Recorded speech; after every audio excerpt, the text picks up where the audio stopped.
Blessed are those who seek you, Lord, walking in light of your word. Turn our hearts from worldly ways. Teach us, God, your righteous ways.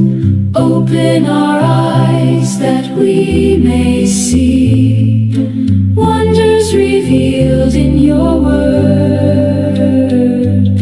Draw us close, O God of truth. Lead us, Lord, in your truth. Close to God, we find our peace. In his word, fears release.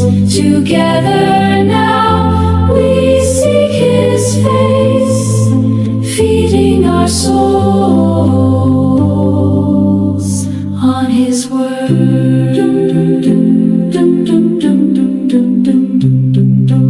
Hello and welcome to Close to Him podcast by Close to Him Ministry. I am Frank Obiade and I am going to be your host for today. Today we are starting a new series called The Bible, and I have here with me Dr. John Natkisi to help us discuss this relevant subject. Brother Nat is currently the minister for the Church of Christ in Worcester, Massachusetts in the USA. Hello, Brother Nat. We are very delighted to have you on Close to Him podcast. Please, how are you doing? By God's grace, I'm doing good. And you? I'm also good by God's grace. And thank you so much for accepting to be on this podcast, which aims at spreading the word of God. Mm-hmm. So, like I said from the beginning, today's episode is going to be on the Bible. And we are looking at, is a Bible inspired? Is it an inspired word of God? A lot of people, I believe, who are listening to us know about the Bible. Some even have Bibles in their room or in their library that they read every day. But there are some critics also who claim that the Bible is not inspired. And so today we want to know whether it is true that the Bible is not inspired or it is very inspired by God. Yeah, that is true, because we have a lot of people who do not even believe in the Bible. So it is very important for us to select a topic like this to discuss. So before we even delve into the main message, I want to ask about the Bible. So what is the Bible? What is it at all? Well, the Bible, in plain language, people have some answers to these questions. But the primary meaning of Bible is book. Okay. Book, because Bible comes from the Greek word biblios, and biblios means book. And in some books, it may be biblia, but biblia is plural of biblio. So biblia would mean the books. So Bible means simply book, but because we are referring to a special book, they brought the Greek word into English, Okay. which we call it transliteration. This transliteration means bringing the original language or a word from its original language into another language Okay. without changing it. Okay. So they just brought Bible Okay. and we are using it, but it's a Greek word, biblios. Okay. Yeah. So the word Bible simply means biblos, and Yes, it which means is book. Okay. Okay. So in order for us to differentiate this book from all book, we added an adjective that is holy. holy. Okay. Holy Bible, Okay. meaning holy book. Okay. Yeah. So actually, Bible does not even appear in the Bible itself. Oh, okay. Yeah, the Bible that we have, Mhm. there's no verse that you see that word Bible. Bible, Bible. Yes, Okay. it is not in the Bible. Wow. Yeah. Wow. All right. Thank you so much. So you've enabled us to know the root word for Bible, which is biblos in the Greek word, and that simply means book. Yeah. So if we take the Bible into consideration, how many books make the Bible, and who are those who authored the Bible? What divisions we have in the Bible? Well, the Bible has about 66 Okay. books. That is the accepted and canonized books. We have 66. 39 in the Old Testament and then 27 in the New Testament.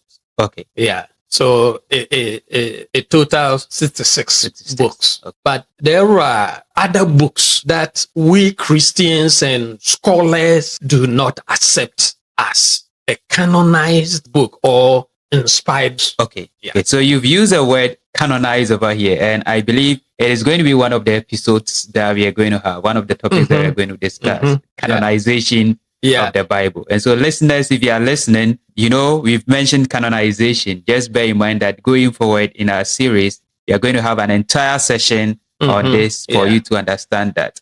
So, Preacher Nat, you said the book or the Bible is made up of 66 books. And in your speech, you also mentioned that there are two divisions, the Old and then the New Testament. Was the Bible written by only one person? No. The Bible was written about 40 men. No woman wrote part of the Bible. Okay. They were all men, about 40 men that wrote from different backgrounds, different perspective. And I mean, everything was different from them. So, and even the years, the time that they wrote different. Like we all know Moses. Moses wrote parts of the Bible. Okay. But the time that he wrote was different from Isaiah, Oh, okay. from Paul, you see, and even Job, his time was different. So we have to just study to know why it was grouped the way that it is now. Yeah. But actually, about 40 men wrote the Bible. Oh, so there is no woman that wrote the... No. Is there a reason for that? I would say yes, because from creation, religious leadership is always male. Okay. God did not give leadership to women. You know, he created Adam first before creating woman. So even right there, he made leadership to be male. So Adam was the leader, not Eve. From there, you know, because of the sin that they committed, I mean, going to eat the forbidden tree, and God cursed them. In the curse, he said, you, the woman, you will be ruled by your husband. Okay. So from there, leadership became male, and no woman that God used to lead his people, to preach to his people or his organization, there wasn't any Like that. Okay. Yeah. Okay. Thank you so much. But someone also say that in the book of Judges, there was one lady who actually led the Israelites, Deborah. That's Deborah. So what about that one? Deborah was not a religious leader. Okay. She was a state woman. So God used her to fight and then bring his people together. And it wasn't the case of religion that they were worshiping, and that wasn't the case. Okay. So from creation, God did not use women in his religion. Okay. All right. Yeah. It's very truly inspiring to know all these, and I believe our listeners are enjoying this lesson as well. So now we know that about 40 men wrote the Bible. So if 40 men, and like you said, they lived in different times, they had different social status, some were scholars, some were just ordinary men and all that. So don't you think that because of these differences, there could be some contradictions in the Bible? There is no contradiction in the Bible. That makes it genuine. When you study, you will see that there's no contradiction, and the uniformity of the Bible makes it genuine, that it comes from God. Okay. It is only God that will not contradict himself. You see, for we men can just say something here, go over there, say something, and there will be contradiction. But in the case of the Bible, because it originated from God's breathing, there is no anything like contradiction. Okay. Yeah. Okay. So there is no contradiction in the Bible. And I think one of these days we are going to learn about alleged contradictions in the Bible, because a lot of critics and atheists, agnostics have written a lot of things about the Bible, suggesting that there are some contradictions in the Bible. And so I believe it will be very important if we learn some of these things. Okay, so having set this background, now let's go back to the question. So is the Bible the inspired word of God? if it is, what are some of the, let's start from the internal evidences. The Bible itself, does it have evidences that show that, yes, it is inspired? And then we'll look at some external evidences as well. True. Truly, the Bible is inspired. It did not come from any man. But before we will go on it, I just want to bring the divisions of the Bible. Okay. I mean, the Bible is how is it, and even what is it, Okay. and things around the Bible. Okay. You see, Mhm. before we can go into the Inspiration of the Bible. The inspiration. Good. Yeah. Yeah. When I talk about things around the Bible, I'm talking about the language used, Mhm. how it was grouped, how it was divided. And as someone holding a Bible, how will that person read and then understand Mhm. the Bible? Yeah, because we have to know the languages that were used to Yeah, write the yeah. Bible, right? And understand all the divisions. So Mhm. I'm very happy that you brought that up. Okay. Actually, the Bible, as we just said, no man wrote it. Though men penned in, they wrote it, but it was inspired by God. Okay. And these men wrote in about 3 languages. Mm. So 3 languages were used in the Bible. To write the entire 66 books of the Bible. Yes. Okay. 3 languages. And these 3 languages are Hebrew, Aramaic, and Greek. Okay. And Hebrew, when I say Hebrew means crossing over. That is Abraham. He was living in Mesopotamia, specifically Ur, Okay. that the city called Ur Mhm. in Babylonia or Mesopotamia. That time it was called Mesopotamia. And one of the cities in Mesopotamia was also called Babylon. Okay. And Babylon became popular. We will talk about it later. Yeah. And that is why the whole place, the name was changed from Mesopotamia to Babylonia. Okay. Probably we will talk about. So he was there. I mean, Abraham was in awe with the family, his parents, and all that. And then God called him that go to the land that I will show you. And that is Genesis chapter 12. Yes, Genesis chapter 12. Hmm.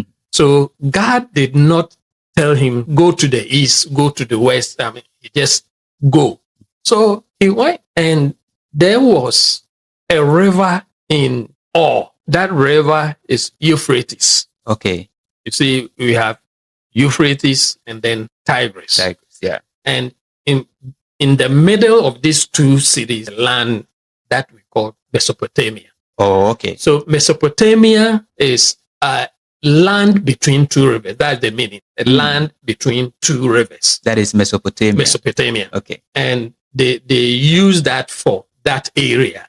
It became a country. So when God called Abraham, Abraham had to cross that river, Euphrates, Mhm. and then go anywhere that God God will has. be showing him. So he went, he started having families and slaves or servants and many more. So as they went, many years elapsed, and though they were speaking the Hebrew or that time, the language was called Chaldea. Chaldea. Okay. So they were speaking Chaldea, and when they came southward, I mean, the language started changing because the family were born in a foreign land. Mm-hmm. So they were not speaking the actual or the correct language. So when they started going back and doing businesses and all that, the Chaldeans saw people like Abraham's family, and they were speaking the same language, Mm-hmm. but it was not clear. Mhm. It was not exactly what they had, Okay. but they could understand. Mm.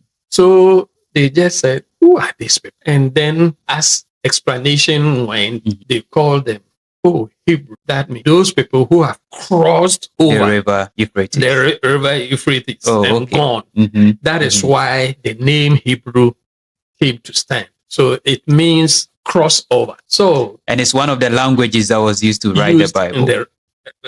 in inscribing the Bible. Okay. So when God wanted them to have a book. All of them, he was dealing with Abraham and family. Okay. So the parental family in Chaldea, or the entire family in Chaldea are now not having good relationship with God like Abraham and his family. Okay. So from there, God made them to use that Hebrew language in all things, communicating and everything. Because those Hebrew people were having that good relationship with God. So for God to really teach them, then he had to make sure that the writings or the commandment that you want to give to them are actually written in their language. The Hebrew language. Yes. Okay. In their language. So Hebrew was the language of the Israelites. Okay. You see. Yeah. But it started from Abraham, not the Israelites. Israel, yeah. Okay. Yeah. Okay. So that is one language. And then the second, which I mentioned, Aramaic. Aramaic was also Eastern language for the Chaldeans. Okay. And around the area Chaldea, they had countries like Elam, Persia, Syria, Assyria, and all this group of countries were using also Chaldea, and in a way, because though they were different, but they were using Chaldea. The same language. The same language. Okay. But there were some differences according to the countries. Okay. But they were using this kind of Aramaic in their markets and homes. Aramaic was not used in courts or palaces. It's just a street language. So when the Israelites were captured and brought into captivity in Babylon, they learned that language on the street and the market. So that is what they came to know. So Aramaic also became the language of the Hebrew. That's a second language. Second language of the Hebrews. Okay. And this time it is not all Hebrews, but rather the Hebrews who went to the Babylonian captivity. Yes. Okay. So they had that language. And so when they were freed after the 70 years, they came back to Jerusalem to build the city and then the temple. And the wall of Jerusalem. Yes. All that they knew was Aramaic. So they started speaking Aramaic in many things. Okay. But God did not let them use that language. Now, I said 3 languages. Yeah. So Aramaic was used partly in the writing of the Bible. When I say partly, then I mean it was not full. But when you read the book of Daniel, chapter 2, verse 4, right down to chapter 7, verse 28. So chapter 2, chapter 3, chapter 4, chapter 5, chapter 6, chapter 7 were used with Aramaic. Okay. So they were written in Aramaic language. Okay. And that is those things written there concerns the kingdoms. That is the Gentile kingdoms. Okay. So kingdoms like the Babylonian kingdom, Assyria, the Medo-Persian, the Greeks, and all that. So from chapter 2 to chapter 7, everything that was written there concerns the Gentiles. Okay. The Gentile kingdoms. Okay. So God made them to write with their language, the language that those people will understand. So, and at that time, Daniel was the author for the book of Daniel, right? And at that time, he was also part of those people that were captured in Babylon. Yes. So he had also learned that language. And God enabled him to use that language to write. Yes. Okay. So that is how Aramaic became part of the language used in writing of the Bible. So apart from Daniel chapter 2 to chapter 7 that uses Aramaic, is there any other part of the Bible that uses Aramaic? Yes. A place like Jeremiah 11:10, that one verse in Jeremiah was used in Aramaic, but I don't know why, but that is how it is. Okay. Apart from that, when you come to the New Testament, no book was written in Aramaic, but certain words, certain names were in Aramaic, like Abba, Father, in Galatians, that is what? Aramaic. And then Jesus he was born to know Aramaic, because when they came to captivity, they brought the Aramaic. Language. And when Jesus was born, his mom, his dad, they were all speaking what? Aramaic. Aramaic. Okay. So Aramaic was a language that Jesus knew and was also using it in his preaching and his, conversation and everything. Okay. So Okay. words like Eli, Eli, lama sabachthani, What he said on the cross. on the cross. You see, Yeah. Father, why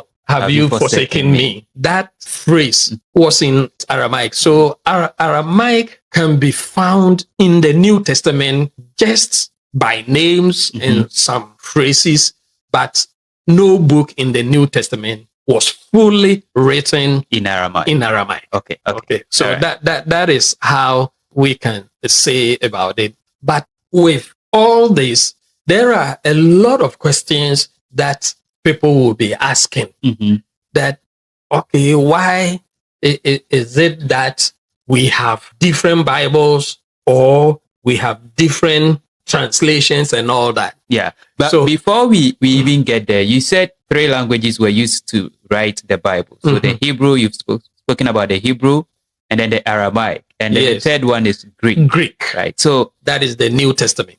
okay. So the Hebrew, the Old Testament, which is a 39 books, were written in Hebrew, with the exception of Daniel chapter 2 to Daniel chapter 7. Yes. And then the entire New Testament were also written in Greek. Greek. Okay. Is there a reason why during the New Testament, God did not also allow the authors to write in Hebrew? But Yes. Yes. When Alexander the Great became the emperor, Alexander the Great Hellenized the whole world. When I say Hellenized, it means that he forced all the world to adapt Greek language. So the old name for Greece is Hellen. okay. So Hellenized them by giving them the culture of the Greeks, the language of the Greeks. Alexander the Great ruled only for 7 years, and then he killed died. himself. Okay. So within these 7 years, he forced the whole world to speak one language. And at that time, it was an empire. So An he empire. ruled the entire world. Yes, he ruled the entire world, though he was a Greek, but he ruled the whole world from Africa. Yeah, from Egypt. So that is where he built his headquarters, and that is Alexandria. Oh, so that is why he named the city after He named the city after himself, Okay. called that city Alexandria. Alexandria. It is still there. So he was staying in Alexandria in Egypt. And we have 7 wonders of the world. And these 7 wonders of the world, some can be seen in Africa, that is in Egypt. Like their pyramids. And then the library that they built. It was extraordinary. At that time, over 2,000 books Were in that library. Yes. And it is not like today. Today, even I alone, my books is more than 2,000. Yeah. Right? Yeah. In those days, 2,000 books were a lot. So it became one of the Wonders. seven wonders. And the first Bible college was there in Alexandria, Okay. called Catechetical College. Okay. And it was about the scriptures. Yes. Wow. So because Alexander the Great forced the entire world to use Greek as a language, when Jesus came, right, the world was speaking Greek. Is that the meaning? Yes. When Jesus came, the world was speaking Greek. And after the death of Alexander, Septuagint came. When we say Septuagint, we mean the Hebrew Bible, Okay. that the Old Testament was translated in The Greek. Greek. Okay. Because that time, everyone was speaking Greek. Greek. So they translated the Bible, which was in Hebrew, Hebrew to Greek. to Greek. Okay. And about 70 scholars, 70 Hebrew scholars came to Egypt to translate the Hebrew Old Testament or Hebrew Bible to Greek. Greek. Okay. And they call it Septuagint. Septuagint is 70. 70. So the name was given to that translation. Okay. So we have Septuagint. And with this, I would also like to explain that we have translations, manuscript, and code, and many more. Yeah. And I would like to just explain it. Briefly, Briefly. because we'll have a whole session on translations, transmission of the scriptures, and all that. Yeah. Then let me stop. Yeah.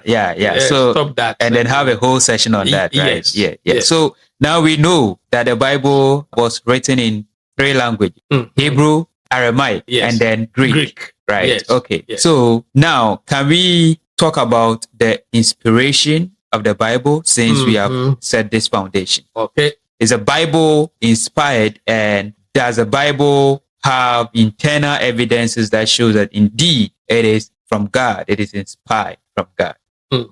Yes. The reason why we have to talk about inspiration was that after the writings of the Old Testament, people started writing other books that the authors were not even believers of God, but they authored some books and then threw it in the world. Okay. So when you took a book, you have to know that is this part of God's book or religious book or something? Okay. You have to know. Yeah.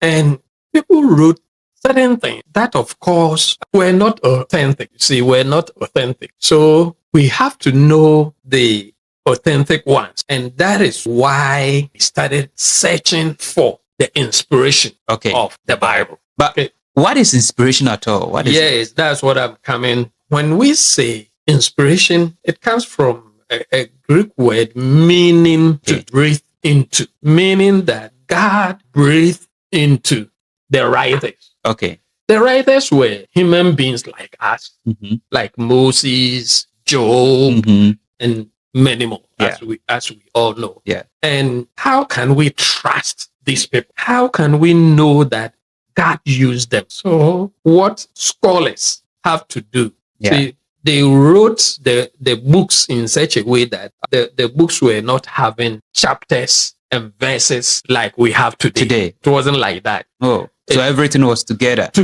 So if this book is from, let me say, Samuel, you have to read the whole of the book, and you cannot just quote that Samuel chapter 2. This. No, there wasn't anything like. Even punctuation marks were not there. That was the old style of writing. According to them. So they could read. Yeah. But to us, we cannot. Okay. Yeah. And the Hebrew language was not having any vowel. Like we have in the English now. Yes. There was nothing like that. So some scholars called Masoretic scribes, they brought it together. They have studied, they knew the Hebrew language. So they sat down and then brought in some vowels like the English, so that those non-speaking, non-Hebrew speaking countries can do what? Can understand even how to pronounce it. Yeah.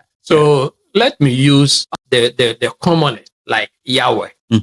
Yahweh is the name of God. Yeah. But it was written like YHWH. So there wasn't any vowel. So someone who is an English speaking man can just look at it and cannot pronounce it. Yeah. So these scholars brought in the vowels according to the sound of how the Hebrews pronounce them. Yeah. So they brought in vowels like Yahweh had A and E. So we now can see Yahweh as YAHWEE.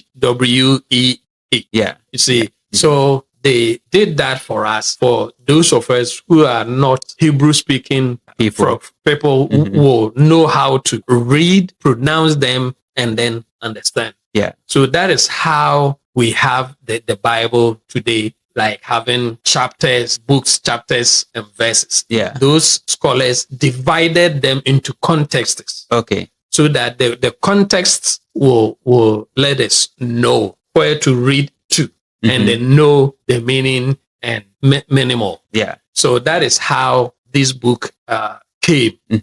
And as I said, inspiration, God just used the men. As we said it earlier, some of them were from different backgrounds. Like those, most of them were Hebrews. but some were garden boys. When I say garden boys, they were just selling the land and farmers, some carpenters, some fishermen, and many more. So God used them, and they were not people of prominent life In the society. in the society. Mhm. So people will not believe them. Yeah. They will not trust them. They will not even like to read their. Some were not even educated. Were not educated. So how could they even write? Yes. Yeah. So God, of His own wisdom Mhm. and might, He brought this to them Okay. by breathing them into them Yeah. for them to know. See, and they didn't know anything, Yeah. but God made them know. Mm. He made them knowledgeable. He made them bold. He made them scholars Yeah. to write down what He wanted them to do. So God breathed into them, Mm. and that is the word inspired that I was talking about. Okay. So they started writing things. Okay. So Yeah. inspiration simply means breathe Breathe into in. God breathing Breathe. in. So the men. the Bible is Mhm. when we say the Bible is inspired word of God, Mhm. we are meaning that it is God breathed word. Word. Okay. All right. That is good that you have given us all this background. Yes. So now, internal evidences. Now we know that these men Okay. were given the words, and then, the knowledge to even write them down were given by God. Yes. Let me say truly, God called them Hmm. and then inspired them. Okay. Somebody like Moses, when God was creating Moses, even Moses' mother had not been born. Yeah. You see, so God inspired him, gave him the knowledge to write about certain things in creation, about over 2,500 years before Moses was born. I mean, when we are talking about creation. Yeah. So this 2,000 years, how can he know? Like Adam, Enoch, Seth, Methuselah, people like Lamech, Cain and Noah Abel. and all those. Yes, Noah, all of them lived Before Moses. before Moses. They died, and Long. Yeah. long time ago, Mhm. before Moses was born. Yeah. But Moses was able to get all these names and their works, whatever they did, their character, and many things about them. Moses was the only one given to write. So he wasn't there.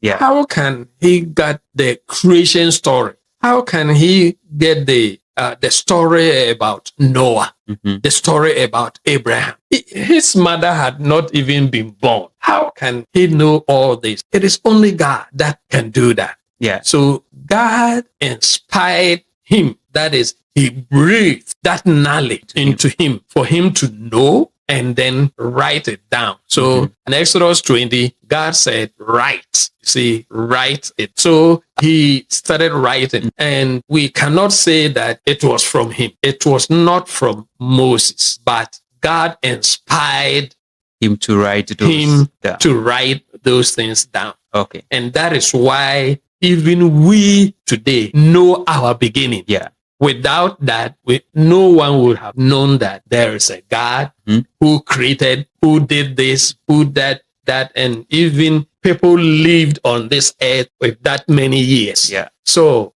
they were inspired. Okay. And a passage like First Peter chapter 1, I don't know if you can read. Yes, I'll read that. Yeah. So First Peter. Yes, chapter 1.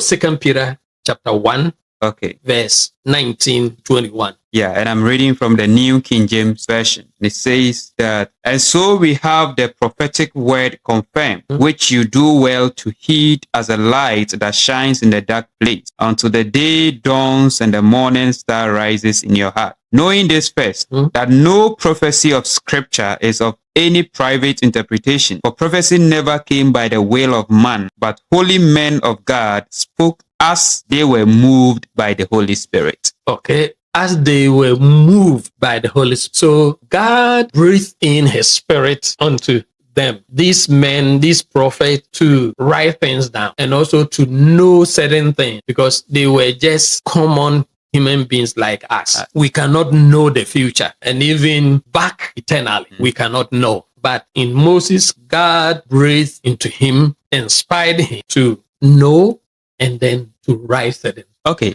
So I think because of time, we'll wrap up over here. So now we have learned in this episode that the Bible simply means Biblos. It's a book, or simply means book, and the Greek word is Biblos. The Bible is written or was written in three main languages: the Hebrew, the Aramaic, and then the Greek, right?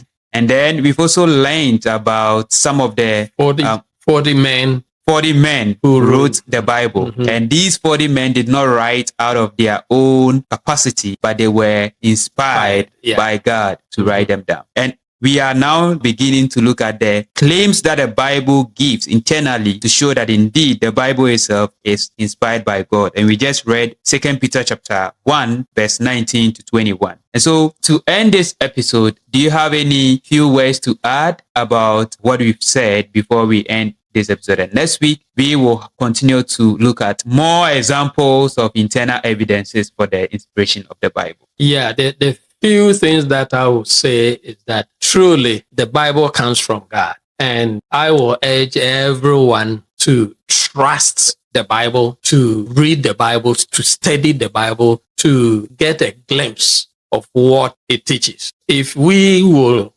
study, then we will know who God is, and then his redemption plan, the plan of salvation that he has given to mankind. So we need to trust the Bible. The Bible is the only book that claims inspiration. Okay. No other book can claim it and will not even claim it. It is only the Bible. So we need to be interested in the Bible. What is in there? And can I be saved as I am reading the Bible, studying the Bible, and then trusting it? Is it true of what the Bible has said, especially about death, about judgment, about hell, about heaven? All these things are some questions that we have to answer. Okay. But it is from the Bible. Okay. So we need to open our mind, study, and then trust the Bible. Okay. So that we can go far. Okay. We need to open our mind, study, and trust the Bible. Paul, in his writing to Timothy in the book of 2 Timothy chapter 2, verse 15 says, "Be diligent to present yourself approved to God, a worker who does not need to be ashamed, rightly dividing the word of truth." We should study to show ourselves approved unto God. Thank you so much for joining us for today's episode. We believe and trust that you have been edified with this word, and we encourage you to come back for the next episode next week as we continue with our study on the subject, the Bible. Thank you so much, Preacher Nat, for accepting to be on this show. Yeah, God bless you too. God bless. All right. So guys, see you next week on Close to Him podcast at the same time. Thank you and have a great day. Close to God, we find our peace in His Word. Fears release. Together now we seek His face, feeding our souls.